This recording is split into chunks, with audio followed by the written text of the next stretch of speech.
Thank you, candidates. And now for some brief City Club announcements. Today at the City Club, we are listening to a debate between the candidates for Ohio Secretary of State. We will return to the candidates in just a few minutes for our traditional questions, but first a few announcements. We welcome you to this City Club Forum, the longest continuously running free speech forum in the country. Our greetings go to those present in this room, those listening on WCPN, and those watching the television broadcast on WVIZ IdeaStream. Television broadcasts are supported by National City and the Nordson Corporation, and radio is supported by Case Western Reserve University. Information about the City Club is available at our website, cityclub.org. CDs of this and other programs are available through the website or by calling 216-621-0082. We have many excellent upcoming programs at the City Club, a number of debates still yet to be held, and continuing on into the late fall, the regular City Club Friday forums. I call your attention to the flyers on the table. We will now have the traditional City Club question and answer period. Questions addressed to a specific candidate will be answered by that candidate with a 1-minute time limit, and the other candidate may also comment for 30 seconds. Questions asked to both candidates will be answered with a 1-minute time limit for each. As moderator, I reserve the right to ask either candidate a follow-up question for clarification. To the audience, thank you in advance and cooperation for making your questions and stating them as briefly and clearly as possible. Holding the microphone today is City Club Development Director Jessica Allen. First question. First question for our candidates, please. Good morning and welcome to Cleveland to you both. Judge Brunner, Secretary of State Blackwell and Secretary of State Taft before him both had management experience and private sector experience that I believe Mr. Hartman has touted. Will you look to both of them as your role model as to how to run the Secretary of State's office, or will you offer something different? I don't believe so. Is the microphone working okay, Jim? I think so. Is it, Jim? Go ahead, yeah. All right, good. Yeah. I don't believe so. I must tell you, though, in all fairness, I looked at 3 years' worth of contracts that Mr. Blackwell had let because I was concerned about the fact that he'd outsourced about 115 jobs. And that's primarily why we ended up with 1.2 million Social Security numbers on his website, because there was inadequate communication and training to the outsourced people who were actually entering the information in on the Uniform Commercial Code statements.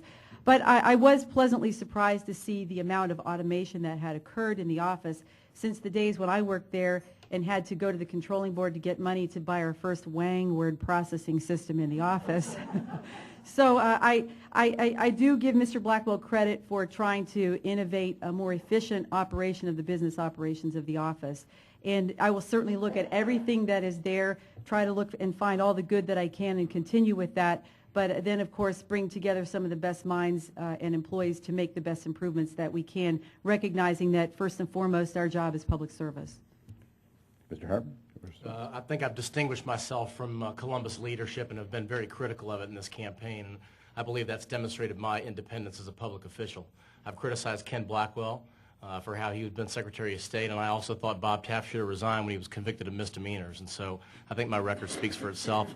I'm proud to having run a business and also run the largest clerk's office in the state right now. That's experience that I have and that my opponent does not. Next question. I've been encouraging people to vote absentee this time because of the problems the last time. In your opinion, if you were Secretary of State, or today, would you encourage people to vote on site or absentee? And if so, what would you do after the election to encourage that mode? That'll be to both questions, both candidates. Mr. Hartman, please. I do support no-fault absentee voting. I think it's probably been clear in my comments. We need to make it as easy to vote as possible, and we need to do everything we can to encourage more people to participate in this system. I like to vote at the polling place on Election Day. I feel it a civic responsibility and duty. So I like to go to the polls and vote. I think some of what happened in 2004 will be corrected this year. Just so we're clear, many of the long lines which occurred in polling places was not a conspiracy, rather a decision by a bipartisan board of elections. That is used a lot in talk, mainly from people from outside of Ohio, to say there was some big conspiracy in this state in '04. I'm going to do a lot to encourage people's participation in this system. Young people first. I've talked about my proposal to get 17-year-olds helping us run the elections. College kids, to get them engaged in our process. That makes them voters for life. It's going to be a priority of mine. And having run a large organization, I know what it means to make priorities and to follow through on those priorities, and that's what I'm going to do. Encourage people to participate in this system, and that's going to be job number one when I'm Secretary of State. Ms. Bruner? Will that be 30 seconds or a A minute? minute.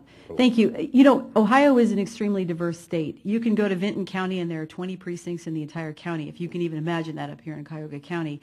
And the type of voting really depends upon the voter's level of comfort. Some voters like a ballot that they can touch, see, and feel. So when I get asked that question quite often, what's the best way for me to vote? What do you think? And I have to talk to them about what they're really comfortable with. If you want to vote absentee and you want a paper ballot, then you should request an absentee ballot sent to you. You can fill it out, you can turn it in, you can mail it in, but you can also go to the Board of Elections before the election, fill out an absentee ballot request, and vote on the machine at the polling or at the Board of Elections. And that works very well for some people too, because they like the satisfaction of knowing I've pushed the button, my vote's there, it's recorded, it's been counted, it couldn't get lost in the mail. And it really is a person's comfort level. Others like to go on election day and see the whole process in action. Next question. This question is for Jennifer Bruner, and you both sort of touched on it briefly. Aside from Ohioans' knowledge that this office has been in disarray at best over the last few years, I really am struck to the degree which people from all over the country really think that this has been a very corrupt situation for the last 4 years, and it's caused a real black eye for our state. What do you think we can do to repair our image nationally, aside from running a competent office? Aside from running a competent office, the Secretary of State actually belongs to then the National Association of Secretaries of State. There are model programs and plans that are associated with the NASS, but also the Ohio Secretary of State could work first and foremost to take care of the problems here, but also to become a leader nationally in promoting plans that will protect people's vote, protect the process, and also improve the overall administration of traditional functions for the Secretary of State's office. My priorities, though, I always ascribe to that old charity begins at home. And so you start right there where you begin, so that you've got all your bases covered and you're doing a good job with what you're supposed to do in your state. But if and when there's an opportunity to try to promote Ohio and the things that Ohio has done to improve its process, I will do so, because it pains me to see the good people of our state maligned like they have been. That's really to both. We'll give 1 minute to each of you to Thank talk you. about corruption and image. I agree that we have suffered a black eye in elections, and I think it's for a couple reasons. One, too much partisanship in the office. I think Ken made a mistake when he chaired the Bush campaign in '04. The other reason we've suffered a black eye is that people espouse the theory that corruption got into our system in '04, and it's not true. When somebody from outside of Ohio tells you that, was the '04 election stolen, tell them no. Tell them we run these elections with bipartisan boards of elections. Those bipartisan boards of elections determine where machines are placed. That's the key to these theories, that machines were unfairly allocated in minority neighborhoods and suburban neighborhoods. That's done by a bipartisan board of elections. I'm going to do a lot of work to reconfirm to voters that our system is set up to be the best in the country. I'm going to make sure every machine is tested before the election and release those results to the public, and we're going to do automatic audits of election results to show the public that our elections are fair, secure elections. Transparency is key to good elections and key to voters' confidence in our elections. Next question.